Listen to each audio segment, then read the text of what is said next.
practice. What would you say the mindset you see from him, or the physicality you see from him? Because we all know about his speed, but what do you see from the physicality?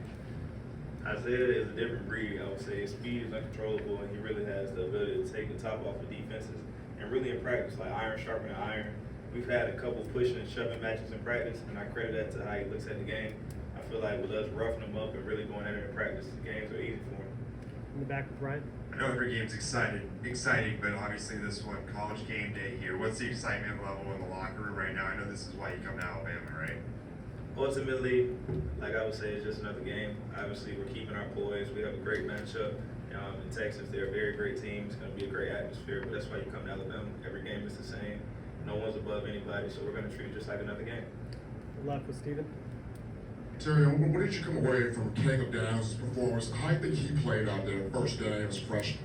I think Caleb played very, very well, and ultimately, I credit that to how he came in, very poised, carries himself like an upperclassman, and I would say like it was just another game for him too. Up front with Tony. What do you remember from this game last year, your performance against Texas?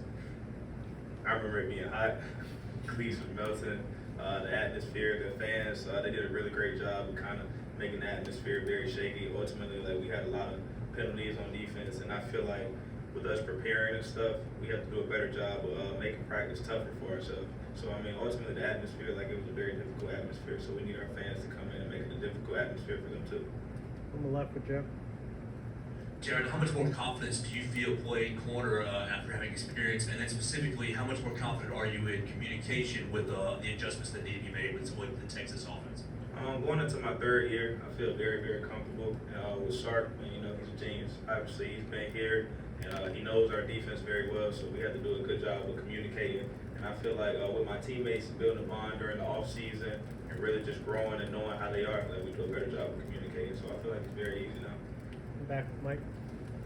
What are some of the challenges of Xavier Worthy just from last year's game?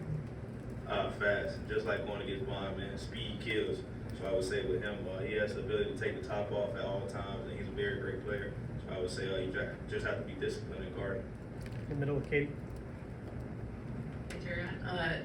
How good was it to see y'all have one interception this weekend, but kind of Saban talked about wanting to see more turnovers. What's the balance of a DB of going for the ball versus staying in coverage? I would say as a DB, you have to be a risk taker. Ultimately, like when they score a touchdown, you're the one on the back end. So obviously the fans who don't know anything about football, they always look at you.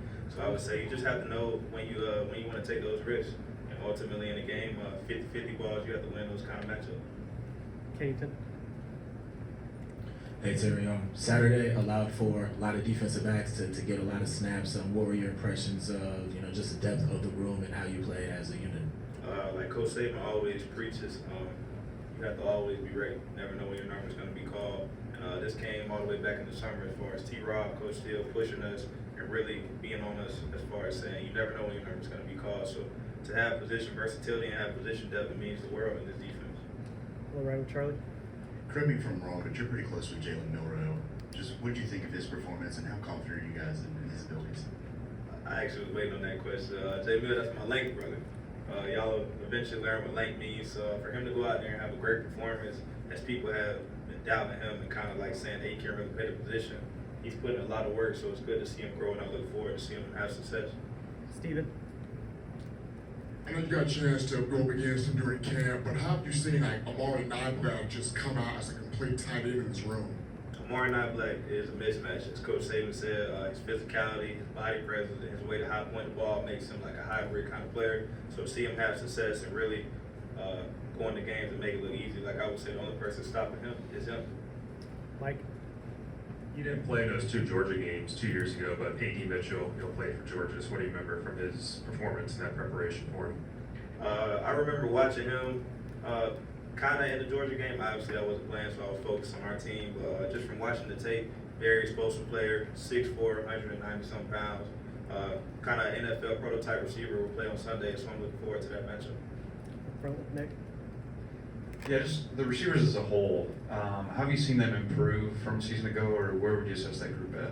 Coach Wiggins has done a tremendous job with them, and he comes in every day and he's on them. And ultimately, the receivers, they have taken it personal as far as the standard that's been put in front of them, and the guys that have come before them, they've done a very great job of coming in every day and working, and they're going to continue to do that. So I feel like they've really grown a lot. Tony. Sorry, I have to ask, what does LANK mean? LANK means let all Naysayers know. So that's my LANK brother, J-Man. And just what's behind that message, I guess, for y'all? Kind of like everybody disrespecting us and everybody doubting us, kind of like with us addressing all the disrespect and really taking it personal, like we really take that personal. Just as far as when you go out there, and like Coach Saban says, you play to the standard, you LANK them, let all Naysayers know. Nick. Two quick ones. One, has Saban ever used LANK? You said what? Has Saban ever used LANK? Nah. I actually got I'm waiting on the right opportunity and the right moment to kind of introduce it to him. We say it in practice. A couple guys on the team have done it, so like we throw it up, man. Like. And then you mentioned kind of disrespect and kind of playing off of that. I think the first play of the game, they tried a deep shot, I think against you, and you were able to break it up. So what did that mean in terms of getting some of that disrespect early and being able to play through it? That was a very personal moment for me. Obviously, last year when I started my sophomore year, wasn't really comfortable. They tried me the first play of the game, and my granddad, like he always told me to stay focused and stay ready. So with them coming at me the first play of this game, I feel like that kind of set the tone for how the season is going to go. Anything else? Thanks, Terrion.